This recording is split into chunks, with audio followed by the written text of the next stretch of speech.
Magandang hapon mga ka-happy hour. Narito ang mga balita para sa MBC TV Network News Update 5 PM edition.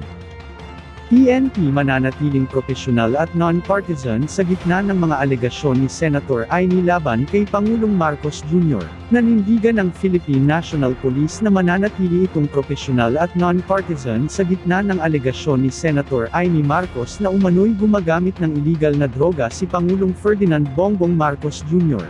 Ayon kay PNP Public Information Office Chief Police Brigadier General Randolph Tuanyo, hindi makikialam ang pulisya sa anumang isyong pampulitika at mananatili itong tapat sa konstitusyon, at sa umiiral na chain of command.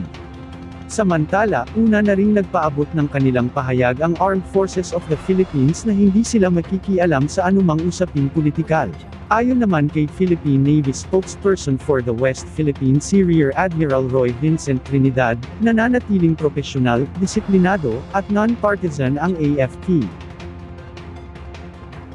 At sa ating Metro Manila ngayon, Manila LGU, muling umapila sa mga residente na huwag magtapon ng basura sa kalsada. Nananawagan ang lokal na pamahalaan ng Maynila sa publiko, lalo na sa mga residente na iwasan ang pagtatapon sa mga kalsada. Nabatid na tuloy-tuloy ang Manila Department of Environment and Public Works ng paglilinis, declogging, at pag-install ng bagong konkretong drainage cover, partikular sa kahabaan ng P. Quirino Avenue kanto ng San Jose Street, Pandacan.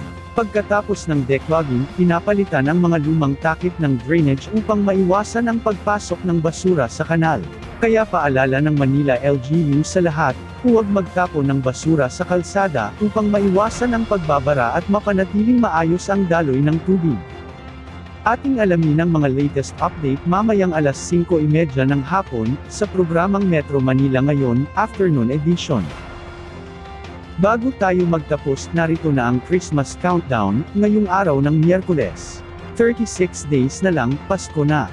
At yan ang mga balita para sa MBC TV Network News Update 5 PM edition. Samahan ninyo kami bukas mula alas 9 ng umaga, hanggang alas 5 ng hapon.